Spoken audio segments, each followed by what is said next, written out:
everyone. Welcome to the show Fight Talks, brought to you by PeoriaLife.com. Today we have the illustrious Omni Jones representing the Combat Academy with Robert Bryant. How's it going, Omni? How you doing? Thank you for having me. Well, dude, number one, I see you sporting some new hardware there, and that came from just like the last week or two, right? Yeah, I think about 2 weeks ago now, the Too Strong Fight Club had a title match against Anthony Waits in the MMA actually, and Sorry, every you round. told me that MMA, you're just like, let me get this boxing career going. Oh, by the way, I'm just gonna slip this championship MMA bout in here, just like it's nothing. That's Combat Academy for you, right? Hey, we work hard over there. They push you to your limits, and my wrestling background in high school, they didn't know about that, so you can really sneak that on somebody. Where'd you wrestle at? In Julian High School in Chicago, Illinois. Oh, dang, that's Chicago. Yeah. When did you come down to the 309? Came when I was actually getting rights to my daughter, my 11-year-old daughter. Yeah, but I was actually traveling all over. I was in the Army, and this is where I settled down at. Thank you for your service. Thank you. Mom, how much time do you do in the Army? Just the 4 years and out? Yeah, I was 4. Yep. No, that's tough, man. Like being able to sign in the dotted line, giving your life away for that's a tough mission. It was an experience. It definitely was an experience. I wouldn't trade for anything. So tell me a little bit more about this, the dipping the toe into the MMA world. How did that fight even come about? Actually, I knew Anthony Waits for about 3 years now, and this fight we were actually supposed to box. In all honesty, we were supposed to box, but his strengths are more in his kicks, and so they gave me the option if I want to do Muay Thai, if I wanted to do kickboxing, K1, and I said, you know what, my best bet, I'm gonna do MMA. I'm gonna do MMA, and time came, and I showed he already knew these hands were lethal because my boxing skills, and I've shown my talent, but he didn't know that I had wrestling behind me. So every time he tried to take me down, it just didn't go his way, and it was supposed to go 5 rounds. I made him quit in the 5th round. He only went 4, and I got every one. That was man. Me. Let's say that's something I've learned too. Is like wrestling is kind of one of those. How would you even describe it? Like it stands like freely on its own from jiu-jitsu, but it's still part of that grappling world. But like when it comes to striking, like it can just cancel out someone's ability to strike if you've got good ground game from wrestling. If you got good ground game, just the transitions and movements and everything like that, sprawling, it just takes them completely out of their game. Just able to. And it does dive into jiu-jitsu a little bit, able to spin your opponent, be able to flip them on their back, flip them over. When they think they're on top of you, able to thrust up and just able to treat them like a rag doll in a sense. What's your favorite, grappling move? Because, for me, I like hip throws, man. I love doing hip throws all day long. What's it for you? I'm about to say, I'm there with you. I'm there with you. Yeah, I'm gonna have to say hip throw, some judo, a little judo in there. I feel like they're hard to set up in the ring, though. And no, it depends on who you're fighting. If you pull them into you, if you try to get, if you're going in there and you pull and you get them to come into you like in a rush, all you have to do is plant yourself in that rush, and there you go for it. Oh my man, I didn't even think about that. Use all their weight and momentum against them. That's judo. So tell me a little bit more about the boxing. So we were talking a little bit before the show. You're currently sitting at 175 right now. Is that where you're fighting at? Yeah, I'm actually supposed to have a fight coming up in January, and I'm staying around 175, toning it out. There was a call out against me, a former Combat Academy fighter. Oh, and, no, I didn't know that. That's interesting. Oh yeah. RT Tone, he wanted to fight me. He got his people to hype him up, saying that it'd be a good fight. And like I said, I've only been in Combat Academy for a month, and this is my first, and I'm going in my camp right now, getting ready for this. and I'm calling the lights out. I'm shutting it down. Hey, I just want to throw this out there. Big shout out to Anthony Holloway. He had a big win just this past weekend. Yeah, Bravo to you, man. Making Peoria, putting us on the map, making us look great. That's fantastic. Keep it going. So, and that's another Combat Academy member there doing work out in the world. So, and I know he's currently undefeated under the Combat Academy banner. I gotta know, like, what's been different getting into the Combat Academy versus some of the other gyms you've been in? I'm gonna say one of the differences. I will say this: that pushing you past your limit. There's no option. There is no option. You can't cry your way out of it. You're going to do that work. If you want to be great, you're going to do that work. You can't quit on it. You can't you there's if there's a door, that's the only way you get out of it, and you don't come back. We don't pussyfoot around this, excuse my language, but we don't they don't take things lightly. They push you. They will push you, and they will dig deep and teach you what you need to know to be successful. So what do you think one of those things was if you had to pick one thing from, what you've taken away so far in your first month at Combat Academy and really drill it down to what that one thing would be to, a beginner in the sport that they could use, what do you think that would be? I will say this: they will find out where you are weak at, and they will turn it to strengths. They will Interesting. find out where you weak at, and they will turn it to strengths, and they will work with you. They will work with your style. They will work with how you fight. They will find a way to make your fight better. Yeah, and I gotta say, watching some of the clips from, Anthony Holloway's, latest fight, he looked a little different. And some of the previous ones, like you could really see the style where he was trying to do that Emmanuel Stewart, Tommy Hearns kind of thing, that sniping, right hand back and then it just he seemed to be going for some of those shorter like body shots, just getting stuff that was more within range. It wasn't taking as much damage. I'm about to say that's another thing: aggression. You don't let your opponent get anything. You take that fight to them. You fight your fight. You take that. You don't let up. That is one thing that Combat Academy does teach: is you will be an aggressive fighter. You will take them. You will take them shots. You will find them, and you will protect yourself. Every time you throw a combo, be expecting something to come to you, because they're gonna try to fight you. You're in a fight. Even if you throw your best shots, expect something to come to you. Take less damage. There's no reason for you to take damage. Take every shot you can. Punches and bunches. It's all good.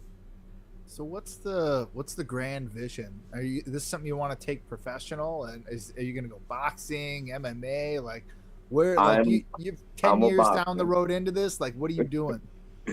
10 years down the road in this, hopefully I retire. But My man. Yeah, that's right. um I'm going professional right now. This is my 2025 is Miami year. I'm gonna solidify myself, and I'm gonna make my name. I'm gonna make my brand. Everybody's gonna know who Omni Jones is. We're gonna hit that kaboom, baby, dropping bombs. You know. And after I get a little more traction going on, then I'm hitting that pro ranks. So do you want to do it in boxing or MMA? Boxing, definitely boxing. All right, so we're sticking to the boxing focus. What draws you to boxing versus mixed martial arts or kickboxing or Muay Thai? In all honesty, my brother before he passed away, we were he was the first one to put the gloves on my hands, and I Oh, didn't take them off. I'm sorry to hear that he's passed, I'm sorry. but Yep, I'm glad he was able appreciate it. to Yeah, instill some fire in you for mixed martial arts. I Tell me a Oh little agree. bit yeah. more about that. Like what is it that he showed you that you're just like, I gotta do that. Well, in all honesty, this is the craziest part. When I was in high school, my girlfriend broke up with me, and I was upset. And he said, "Oh no, we ain't finna cry over no girls. Get some gloves on." And we put the gloves on, and we started fighting. Oh, My man. and yeah. and in all honesty, that felt a lot better than getting broken up with. And then from there, we just every time we had a problem, we just put the gloves on with each other, and we fought it out so we don't do nothing Yeah, stupid. I Dude, can what a great understand. brother move, man. That's Yeah, awesome. yeah. Man, Doing combat sports is very therapeutic. it is. It is. That's one of the biggest things I do get out of it. It just it gives me peace. It does. It keeps me healthy, of course. And if I'm going through something, I know I have one of my guys that will put the gloves on with me just to get out of that headspace. You know what I mean? So I feel that. Like, I mean, I've told Anchuman, like, I build my own bags because I was just tired of the stuff that was out there and kind of poor and didn't want to spend hundreds of dollars on one. Hey, So, but hey. it's great to just have like something, some level of outlet. Oh yeah. Oh yeah. Like I said, so you stay in shape, and if you keep up with it, you don't even have to be competitive with it. Just like you said, hitting the bag or doing or just with some of your guys. It is a good relief. So, what do you do outside of boxing? Like, do you have any special interests? Besides video games, I just had a son this year. I just Oh, got full custody of my congratulations! daughter back. So right now, family and fighting. Okay. I feel that one. Yeah. Well, congrats on getting custody and having the new son. Like that. That's amazing, man. That It has been a beautiful year. It's been a beautiful, productive year. I've got trophies. I've got awards. I got a belt. I got my family. I'm living on cloud nine. That I is can't nice. can't I can't see it. I can't see it going wrong right at this moment. what's your video game that you typically are into right now? Um, I've been playing right now. I've been playing Minecraft with my daughter. Trying to get a little Oh bonding man. time going on. That's What nice. Um, system? we're PlayStation people. Place, yeah. I got my PS4. I just broke it out. I was playing Star Wars Battlefront earlier today. Oh, I nice. haven't played it. Um, It's been years. when she's at school, I get to play God of War Ragnarok. Oh, very good game. Yeah, God of War series. I played. The whole reason I epic. bought the PlayStation 3 was for God of War 3 when it first came out a million years ago. I had God of War on the PSP. That if that tells you anything. Oh yes. Yeah, that. So yeah, it's man. God of War is a great series. I will, yeah, So I do have a question. give it to me. How old are you, Omni? Dun dun Should dun. we take bets? Anchuman, how What? old Give me your best shot. is Omni? 27? And what you got for me? I went to Blockbuster Video, if that helps. Oh, 35. You're going to Blockbuster. 32. I am My man, 32 I was years gonna old. say 31. I was so close. Oh, Oh. man. Yes, sir. I'm 32 years old. Dude, I have my Blockbuster video card, and like I I'm holding on to it. It is a cherished relic in my home. yeah, hold on to it for dear life. I don't have mines anymore. That was So dang, those were the man. So days. at 32, Oh getting yeah. into your professional fighting career. So what Oh, what were you doing before that? And what made you want to do the transition?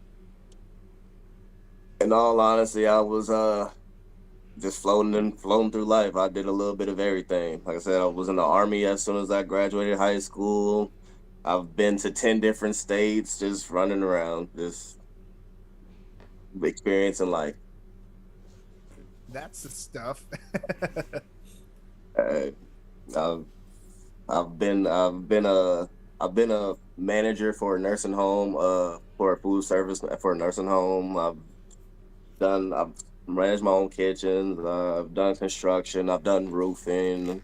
I kind of do want to own my own home handyman business. Like Oh, they're jack of all trades. I say, yeah, man. Sounds like you're hitting all the things. So it's just Nah, like when you're doing stuff like that, is it something where you're just like you just find an interest and you're like, you know what? I'm gonna go do that thing for a while and just kind of see how things pan out, or how does it come to you like that? Or is it just like the opportunity comes, you're like, let's go? more that second one. Opportunity comes, like, you know what? There's nothing holding me here, so let's try it. Let's try it. That's how I ended up in North Dakota at one point. Look, what are you doing up in North Dakota? That is a One of my good Army question. battle buddies was living up there. They said, "Hey, you want to come out here?" I was like, "Sure."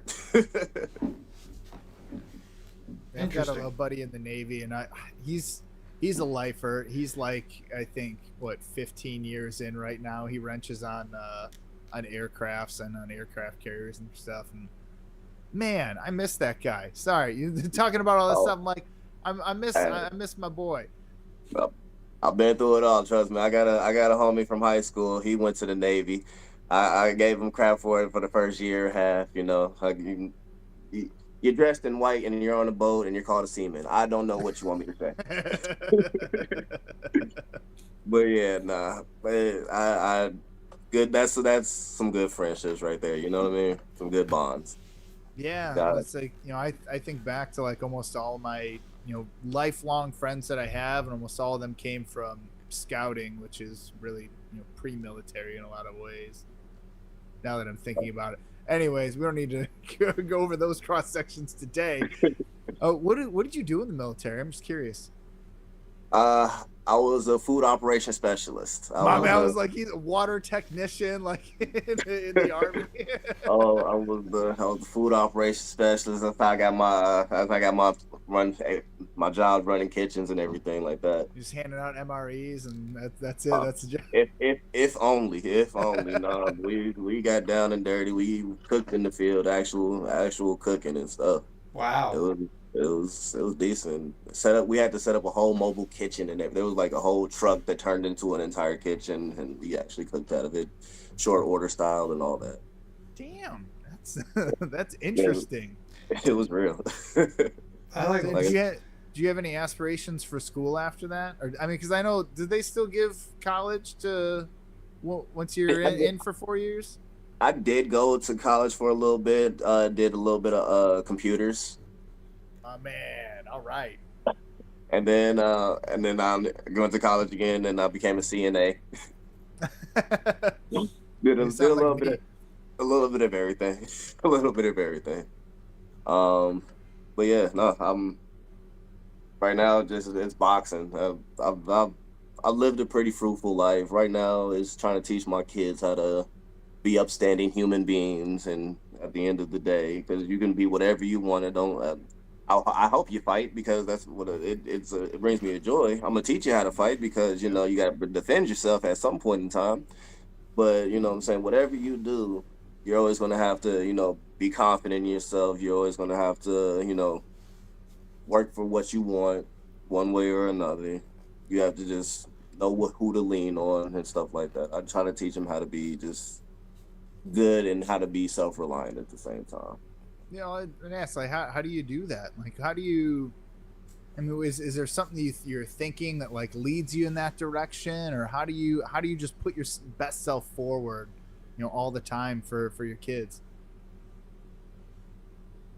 Because I grew up without my parents, and I know how I every time I look at my children and they do something crazy or wild, I always notice that that's a little bit of me and how I would want my parents to be. You know what I mean? Oh. Yeah.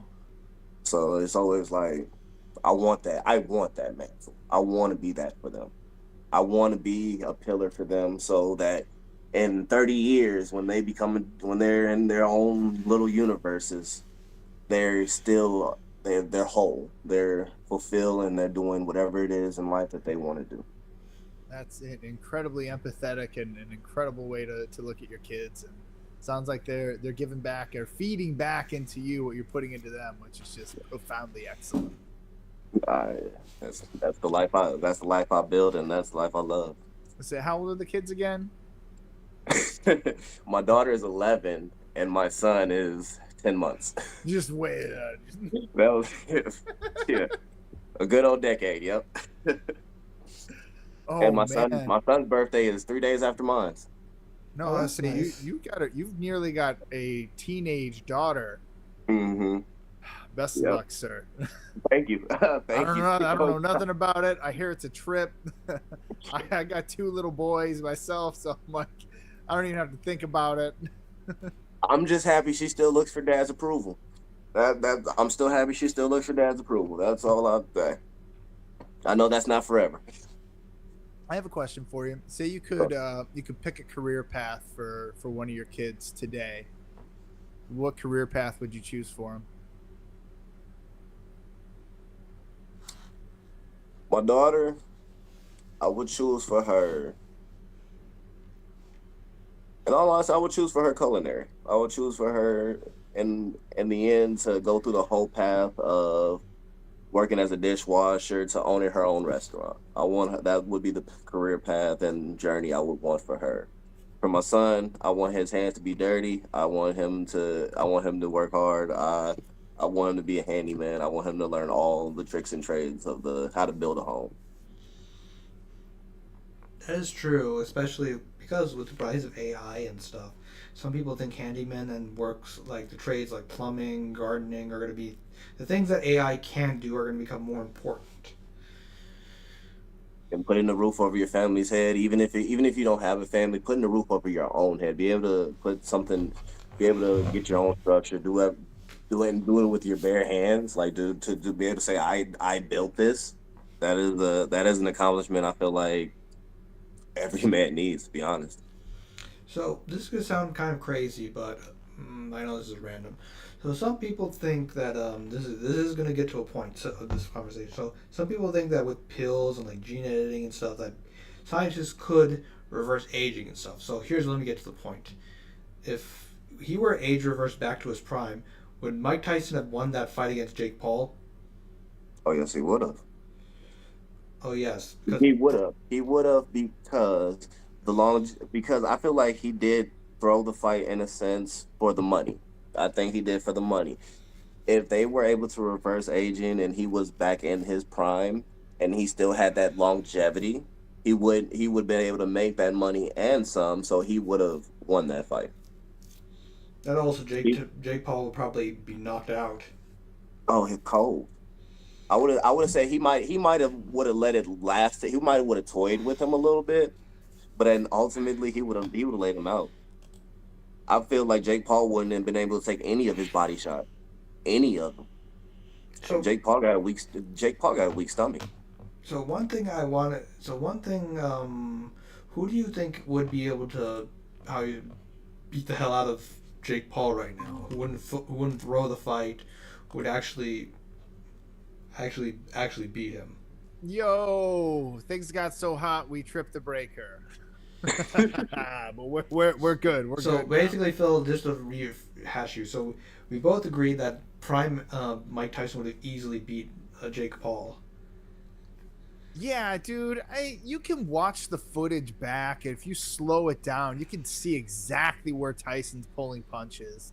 And if you go back through the contracts, it becomes really obvious why he's pulling punches. But it's like, man, all I want to see is that one overhand, that one uppercut. If, Like, if and that would have made it better. In all honesty, that would have made it better if he would have took one and hit the canvas and got back up and continued fighting.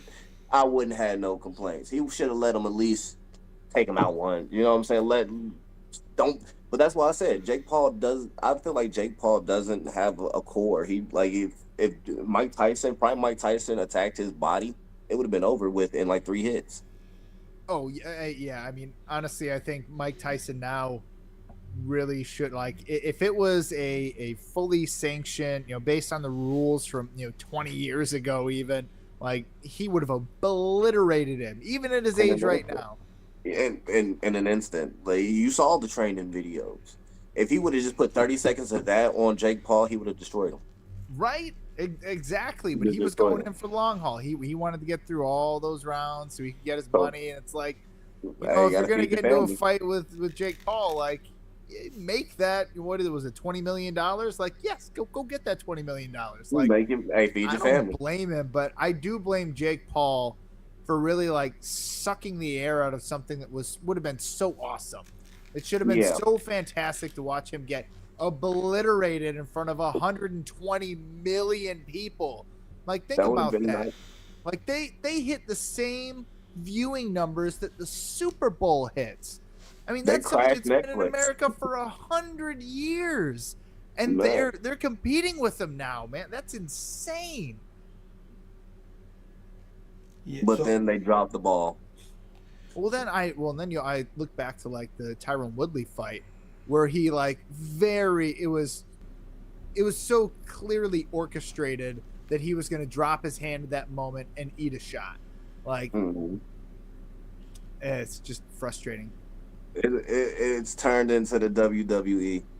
so Well, yeah, that's exactly where I think he's getting all of his ideas from. Is his brother Logan? Yeah. so the question is like who actually in the boxing world would can actually not hold back against won't be able to not in terms of just skill but also in terms of principle would actually beat up Jake Paul. Well, dude, Tommy Fury, like he fought one pure boxer in Tommy Fury, and not even like a particularly critically acclaimed boxer. He's not fantastically good at any one thing that he does. He just has the Fury name, but he beat him. He beat him. You It's know, he likes to fight MMA fighters, right? Tommy Francis Fury. Ngannou. No, Oh, no, Jake, oh yeah, that would be Jake another Paul. good one. Francis Ngannou. He's an MMA fighter. Fight him. Fight him in boxing. I think that I mean anything. I would love to see Francis Ngannou, That would be fight Jake amazing. Paul in any of the rings. That'd be that would be a amazing. fun one. That would be amazing. Or Alex Pereira. That guy is That's not fair. exactly. He is just unreal. Alex Like, Pereira's on a whole nother level. That man is dude, lethal. he made Izzy look like he was an amateur, and like that dude's got like 100 and some fights under his belt. Like he was champion for so long, and this guy comes along and And just breezes through. works him. Like, It yeah. doesn't make any sense. But then like you see him, his stature, like the stature the guy's got. He's got these really long, lanky arms, but he's also got all of the power that you'd see in like a Francis Ngannou. And he throws these like they're not particularly like huge or heavy strikes, but man, does he hit hard. How I don't even know what you want to call that. That is Alex Pereira. That is I don't think you can duplicate that. He is amazing. That is a true fighter right there. Yeah, he's And like somebody you said, that even his light punches, will put you on your back, and they will put you down it's easy. silly. It's silly how much power he has with And it, his punches. It's and just like it's you crazy. said, it's the stature, it's just direct, and it's just you'll feel his presence. Like that'd be somebody I would want to spar with just to feel like that greatness. That'd be somebody I would want to spar with. I know I get my ass kicked. I know he'll take me out, but just to get that experience, that'd be amazing. Man, I'm scared to spar with any of those guys anymore. No, you can't be afraid to spar with anybody. You can't let no man put fear in your heart, But man. you know, Can't let no. it wasn't in my heart. It was on my leg. That was Yeah. I was sparring was Jake Childers, the working man.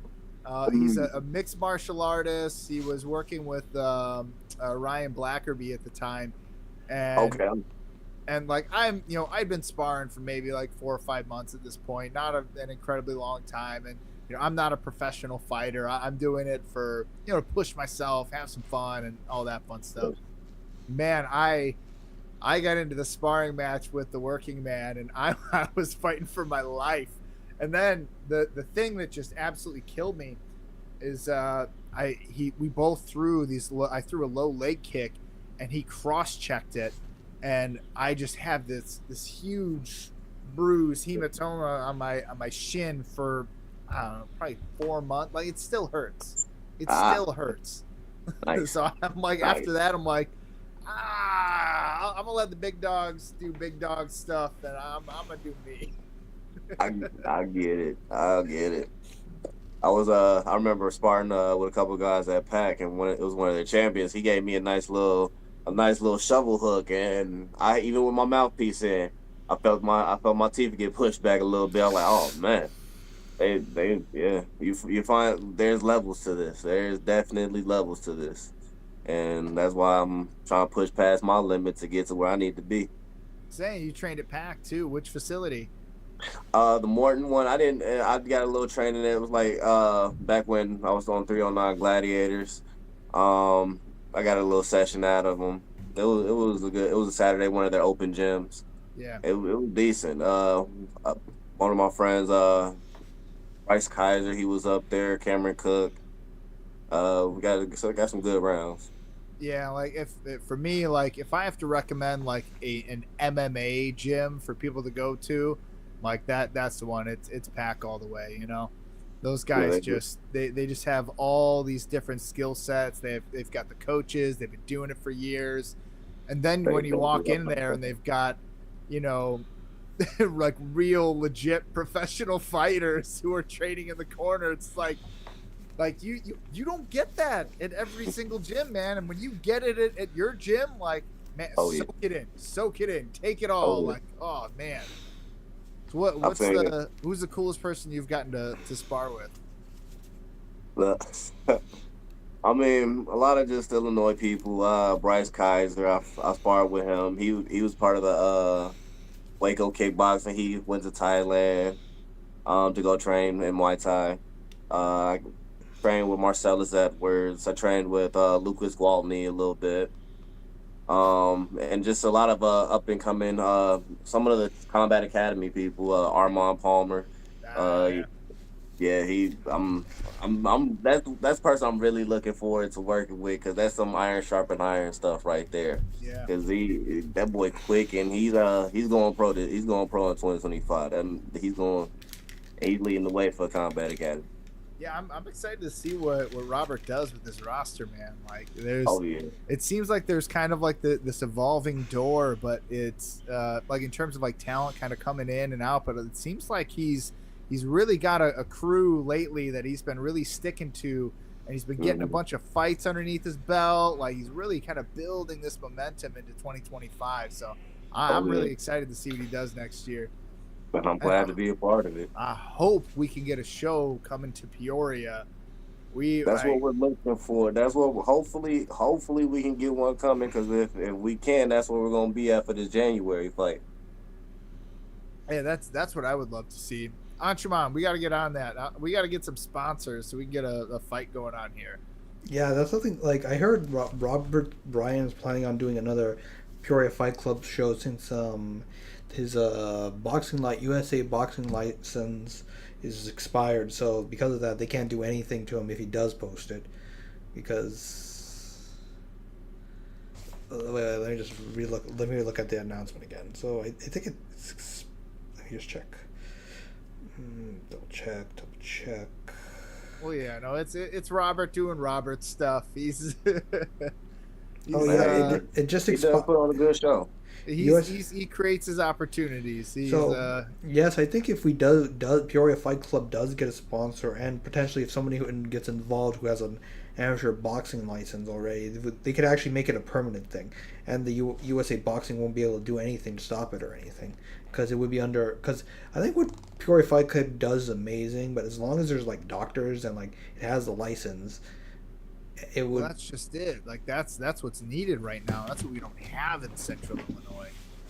Unfortunately, I Hopefully mean, we can hopefully we unless can bring something like that to Illinois and it'll help make a better movement because the PFC did start the gloves up, guns down. Yeah. And that was one hell of a movement, and and since from there we're trying to take it even bigger. And like I said, with Armand going pro this year, and I'm doing my Emmy run this year, and hopefully get into the Golden Gloves. Um, we're trying to make some huge waves over there. My man, Golden Gloves. Oh, dude, No, that's gonna be no. fun. What weight Oh, class you gonna be hitting at? we gonna see after this fight with Tom. Hopefully, I'll go down to about 168 or so. That's not too wild. Don't know. That's nothing crazy. Just gonna see what Robert says, see what the coach says. You know what I'm saying? See where my body's at. And see, like I said, after this fight, see where I'm at. See, we're But going opposite directions. See, I'm at 155 right now, and I'm trying to get myself up to 170. And you're in that 175, working your way down. My max weight, the heaviest I've ever been was 245. 245. 245. And was that a lean 245 or Dorito Oh 245? no, no, no. That was a Taco Bell 245.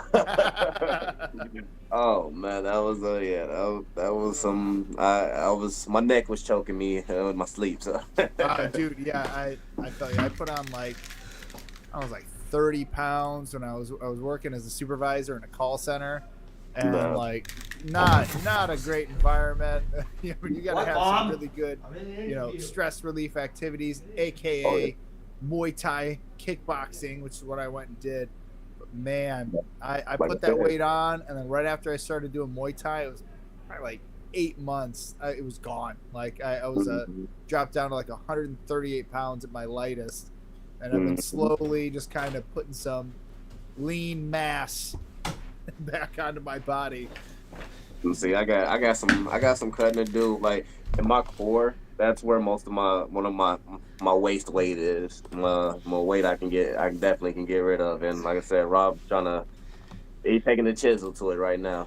I'm not the happiest camper about it, but I'm making it through the process. Well, man, like, do you have any like one like food or like snack or treat that you're just like, man, like that's the thing, like that's the thing that I'm gonna go and get number one. Like, what is that? What's top of your list? In all honesty, I I don't even know. I can't even tell you. Like for a while, it was Taco Bell. It was Taco Bell, the 5 layer beefy burrito. That was my My weakness. man. That was my weakness. But I've kind of kicked that binge, so I don't even know. I want to say either something really really greasy or something really really sugary. One of the two. I usually do a little of both, you know. I want some brownies. I want some brownies. Some Ooh, yeah. with some caramel drizzle on it. That sounds amazing right now. I like That those fudge brownies where they why got you getting more me in that fudge mode? No, packed into no. the thing. Oh man, see, nope, nope, nope. I gotta be good. Nope, I gotta be good. Well, yeah, I found if I like cut out alcohol, I don't really drink soda very much. I don't have to worry about that, and just cut out refined sugars. I just I just shed weight. See now, what now? You forget to think about though. Arby's mozzarella sticks. Arby's mozzarella sticks. Arby's has some amazing mozzarella sticks. For some reason, I don't know why.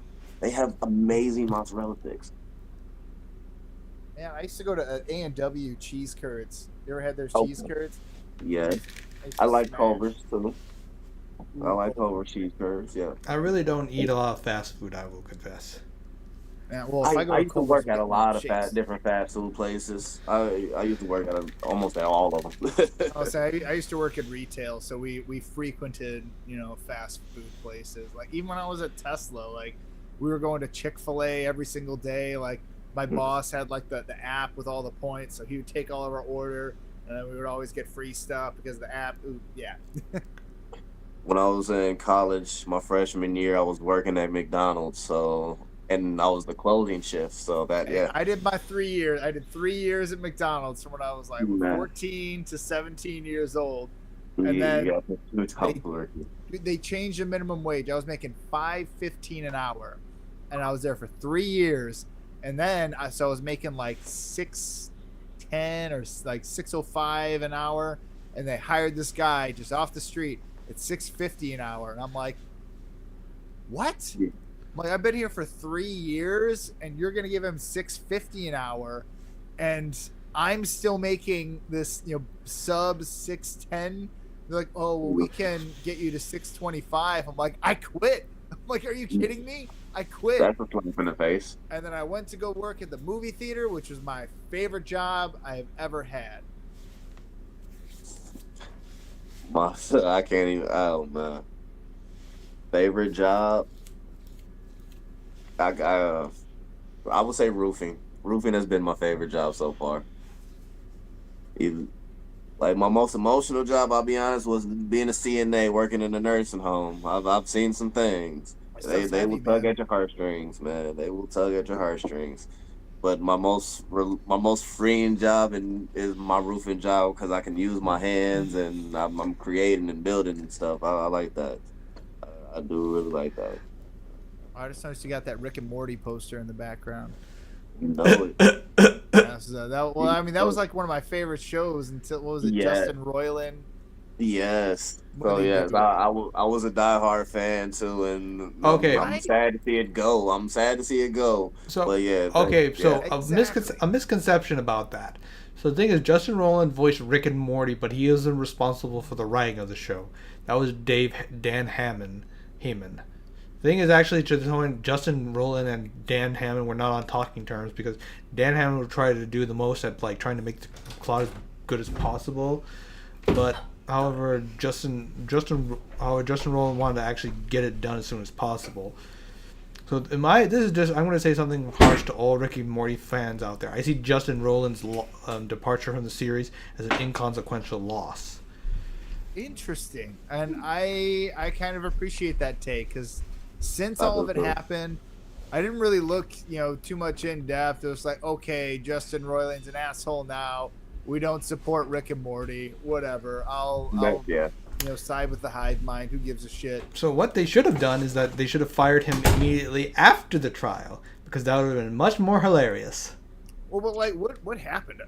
Because he was sexually harassing people, doing things beyond the boundary. So I don't know the exact details myself. So Now I'm gonna have to actually research this. I'll so say, yeah. don't do that, Justin. I'm gonna have to actually research it. Don't you should if you have to research it, you just do it. One thing you gotta do is take everything you hear on the internet with a grain of salt.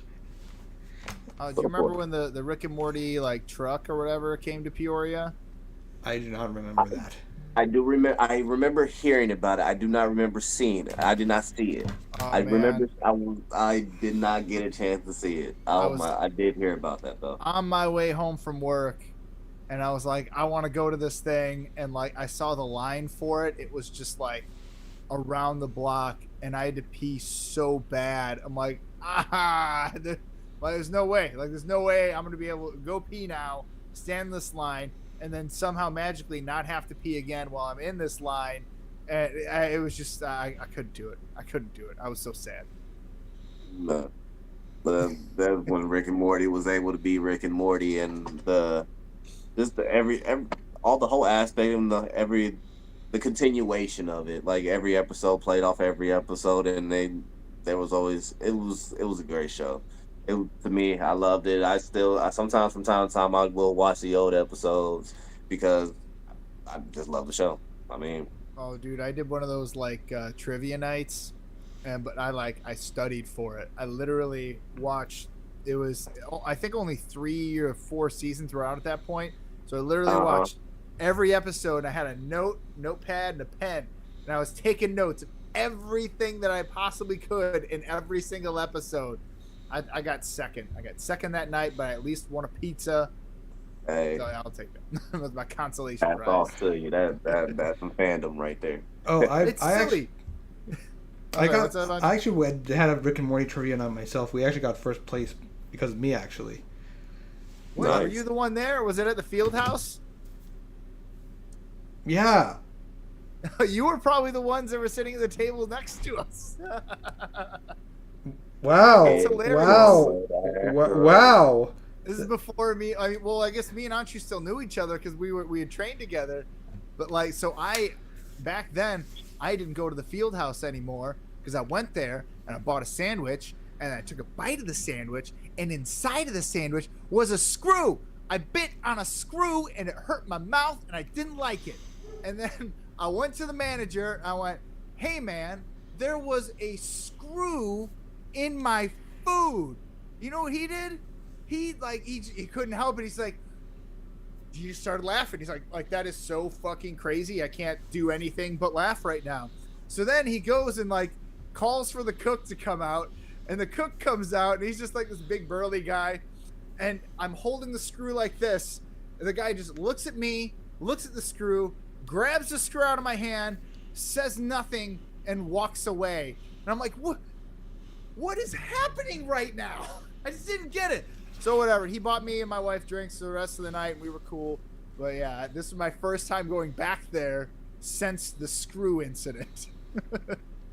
Man, So that was just eerie. I didn't. Because there was another group there that was using their cell phones the whole time. And there was like 9 or 10 of them. And I was like, oh man, they're bad. They're the bad guys. I wonder if it was you. Were you with them? I'm sure. No. We didn't have. No, that was not us. We were he said forced. he had all the answers. Yes, because I guess that because the introduction sequence of Rick and Morty is influenced by 2 shows, Doctor Who and Back to the Future. Mm-hmm. Because those are the 2 biggest influences on Rick and Morty. What about the actual characters themselves? The biggest influence on that one, I mean, you've got the Back to the Future one with the Doc and Marty. But what about the Bert and Ernie? The shapes of their head.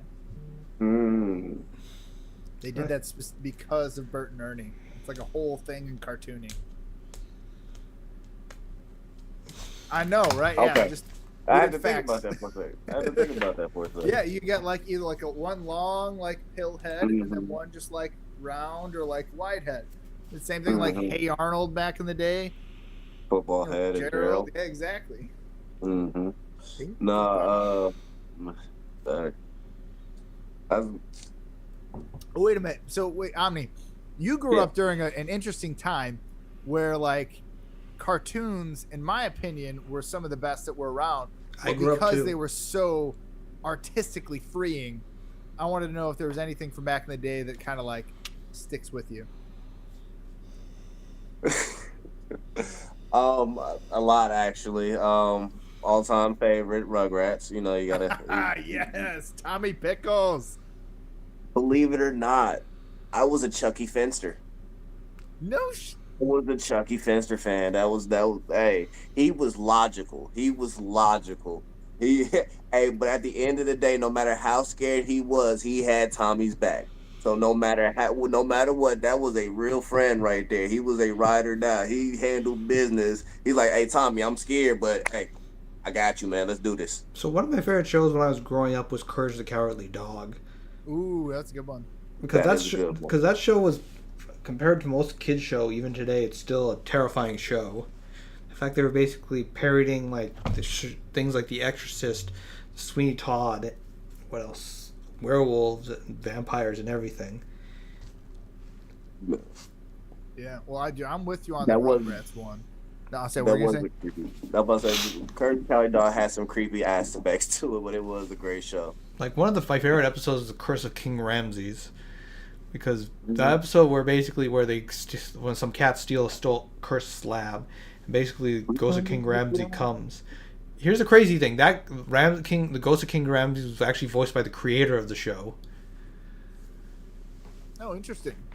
Anybody here watch Samurai Jack? Yes. Oh, yes. Very much so. Yes. I grew up. Yes. I watched the very first episode the day it came out.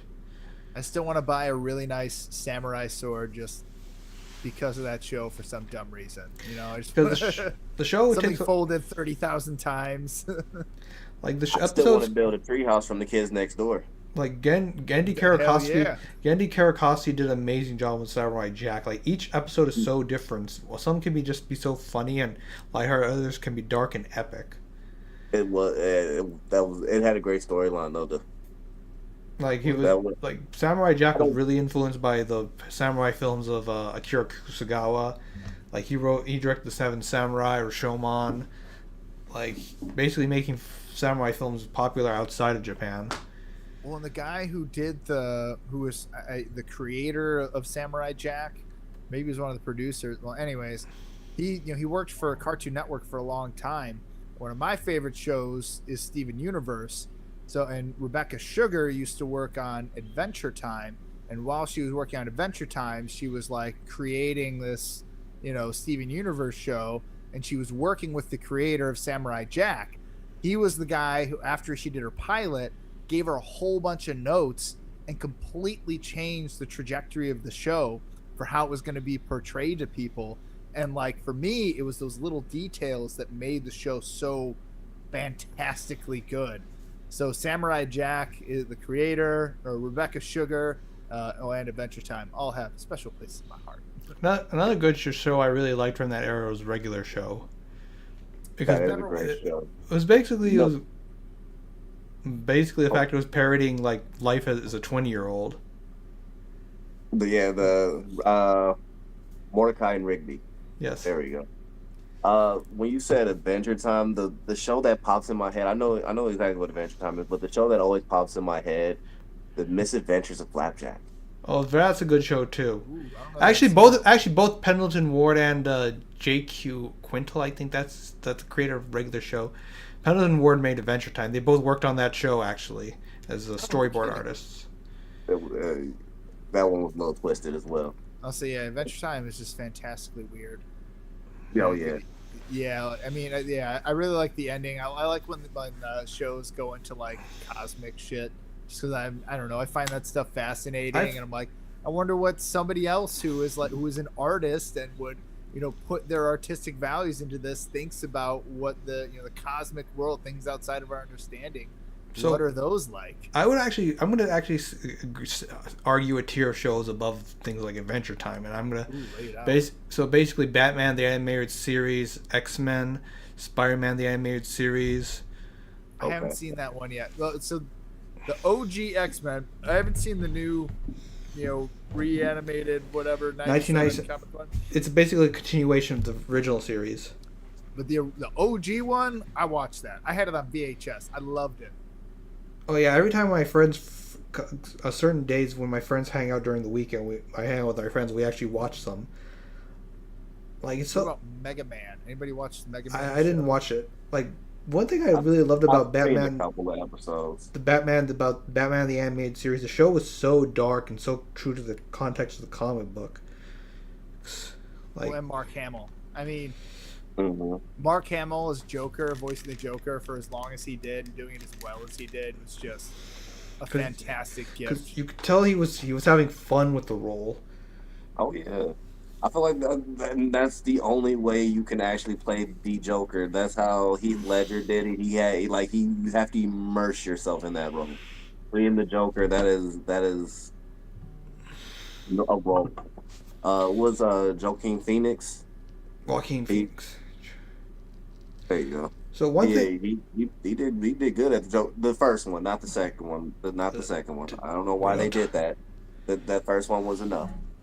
I'll say, yeah, I haven't seen the second one. I've heard it's more of a. It sounded like it was just a cash grab. One thing that I heard on the news that the director of the second movie, he did not test, do it for show it to a test audience. You never, ever do that for a film, because you always want to test it and see how it's going to work. It's like that movie from Entourage. What was it called? I have never watched that series. Maybe I should. Dude, I got my wisdom teeth out probably 15 years ago at this point, and I had like 3 days off of work, and Best Buy was selling like each one of them for like $5 a piece. So I bought like the whole series. So I just sat there and watched every episode of Entourage for like over the course of a couple days. And yeah, fantastic. Dude, Ari, Jeremy Piven just absolutely makes the show. Some really amazing performances. But overall, it's essentially Sex in the City for dudes. Wow. Dude, like that's exactly how it was cast and built. It was supposed to be Sex in the City for guys, and that's exactly what they did. It's just a total 2000s bro down. I'm not mad at it. Well, I'm not gonna lie, we did kind of get off topic. So I have a question I want to ask you, Omni. If there was someone you could fight as who you are right now, who would you fight? If there was someone I could fight right now. And it doesn't matter if you get your ass beat or if you just want to fight that person because you want to. We'll give you a sensu bean afterwards. So you're good.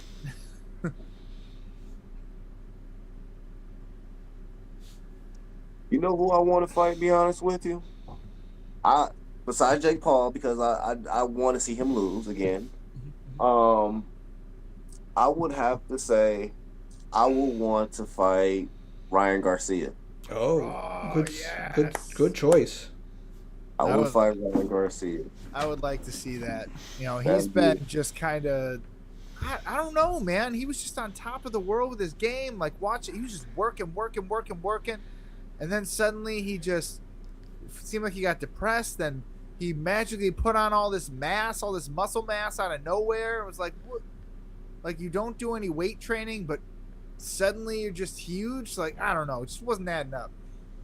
yeah. He ruined his he kind of ruined his own career and What did he like do? What happened?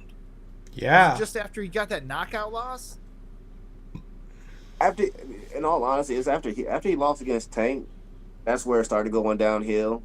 And then I don't they say it was he was doing peds and that's why they said they overturned Devin Haney's loss. But Oh. he seemed like he was under the influence of something. You know what I mean? Yeah, dude, he just I was seemed afraid off. of this. He's that's he seemed like he was losing himself. He was off his rocker. Well, that actually brings up a very interesting topic of conversation: performance enhancing drugs in professional sports. Ugh. Well, look, like when you think about it, because there's a lot of perspectives here, and I'm not going to say which perspective I affiliate with, but like if you're looking at it from a fan's perspective, you kind of think about it like the Bill Burr does, like give me like the biggest, craziest athletic freaks that you can, and let's just see what happens. You, Let's Uh, go. Phil, you just gave me a and thought about something. I'm sorry for interrupting you, Omni. The thing is, whenever I mentioned talked about you dropped the call when this happened. We talked about that about gene editing, scientists coming up with it, and if Mike Tyson would took some gene editing and got aged back to his prime, he would easily beat Mike Tyson. So one thing I do have a concern about in regards to this, I know this is completely random. Like, what if you can inject yourself and potentially like take a and your things would adjust your genes and your cells so you gain muscle mass, you come quicker. So the thing is, how would that affect sports, especially combat sports? Well, but think about it. What do you think? Taking testosterone is like it's changing the genetics of your body. Like, 'cause you've got that now, not naturally occurring in your system. Suddenly, your body starts making less testosterone in reaction to it. Weird. It's changing your genetics to be on things like TRT. Like there's So one. I think, in all honesty, I think there should be a whole entire league of just super enhanced people just doping up and just going at it. Seeing Like people dunking from the 3-point line, seeing we'll people just call it dope league. for example, Everyone's that'd be doping. We are dope. Our events are dope. like here's an example. There's one gene. It's actually a compound in your body called myostatin. It deliberately inhibits muscle growth. Like, what if you took a injection that would actually turn that off? Well, basically breaking open the floodgates and letting and getting breaking past your limits. Yes. I don't know. I feel like if you turned off something like that, it's got to be there for a reason. I wonder if you'd have. It's like your pain receptors. It just lets you know something's hot, letting you know you're getting to that limit. Yeah. Let's say in the sense you're getting a fever, your organs can shut down if your body gets too hot, if you overheat too much. You know what I mean? Yeah. So that those are there for those purposes. But if in a sense, if those are taken away, your body is forced to learn how to regulate in a higher temperature. You know what I mean? Well, I say maybe that's just it. Well, if you put yourself to that higher temperature, maybe you're doing damage to your organs, your brain, and other things that otherwise wouldn't happen. So I guess you really don't really know. But that's also been kind of the point with like steroids and stuff is we know that they're dangerous. At least in terms of how they impact people. Mentally, physically. There's all sorts of ways that they impact acne and just it messes with your sleep patterns and I mean, and anytime you mess with your sleep, like that's gonna mess with your head. Oh yeah, most definitely. That, I tell my girl all the time, like, do you need a nap? Because like hey, like it's kind of crazy. Like let me show. I can't. Just, my video might not be able to show the footage. These are both the same breed of dog. The one on the left was born without myostatin. Bruh. So yeah, that's crazy. Interesting. I don't know. I also have to like think about like what that would do to like your heart because like say if your heart grows too big inside of the chest cavity that it has, then you're gonna be like, what was that one? He was a bodybuilder. He was a gigantic white dude, and he had like tattoos and stuff. And then he like, the thing that he always said that stuck with me was he said like if I never took testosterone steroids, I would have gotten as big as I am today. I would have done it. I would it would have happened no matter what. But I did this and I took it as a shortcut to get there. So instead of it taking him 7 years, it took him 3 years to get there. And I think about that, and I think about now like the fact that he he went through heart failure. He's dead. He was in his I think his high 40s, low 50s, and like that's too early for somebody to go, especially someone who's watching their way, their health, and see, I'm an anime fan, and I think of it like how, let's say Naruto, how they when they accelerate their like the like Choji and his clan, now they when they Oh, the accelerate, they soldier cut their pills. life. Yeah, they in a sense they limit their lifeline. Or when a guy opens the eighth gates, Oh they yes. cut their lifeline down. So yes, that pill or that drug necessarily like gets you to that peak where you want to get to, but at what cost? You know what I'm saying? It does. Like you could have got there in a more natural way. Like there's many natural ways you can like get to that point. Like you said, I could have got to this point without it, but like I said, do you have the discipline? Do you have the patience? Do you have all that it takes to get to there, or are you trying to be like a burning star? You're shine bright, but you're out in the flash. Yeah. dude, that actually that hits pretty hard with me right now because I've been reading the Dragon Ball Super manga with Gas, and he essentially wished to be the most powerful warrior in the universe, but in order to do that, you give up a portion of your life, and if you need more power, you can do that, but it's going to shorten your lifespan in accordance to the amount of power that you need to maintain your status Hmm. as the most powerful person in the universe. And I always thought about that mechanic, and hearing you talk about it just made me like, oh dang, it all clicked together. Like that's the real world equivalent to what's happening. Someone taking steroids, essentially wishing they're taking steroids to get themselves there, and but they're also potentially So you're slowing getting there. themselves down. Yeah, you're getting there, but you're shortening your lifespan. That is really interesting. So I think we're gonna. I think we. It's time to close the interview and stuff. But so to Oh. explain who we are, to give you why we're doing this interview, we are the Peoria Martial Arts Forum. So what we do is that we basically interview people. We want to turn Peoria into a combat sports hub. Our first step we've been doing that has been interviewing people. So as a closing note, Omni, before we head out, how do you think Peoria can help the combat sports scene, in your opinion? In my opinion, I will say this to, in all honesty, support your local fighters. You know who they are. You see them. They post their content. They show what they got. They go out and travel. They are they are trying to make a life out of this. They're trying to, and a lot of them are showing the city love. They're like, hey, they're from Peoria. They grew up here. They did what they had to do, and they're making something of themselves. So these are the people that you grew up with. These are the people that you see on a daily basis. Support them in any way you can, whether it's just sharing some of their content, whether it's if they're going on a trip, to go train, if you can send them $5 or something like that. These are people that are going to do something. I've sparred with them, I've trained with them, I've seen them, and these are people who are dedicated to the life. And this is something that is not only good for them, it's good for the community, and it gives people an outlet. It gives people an outlet and gives them somewhere to be, and it gives them a peace. So thank you for tuning in, everyone.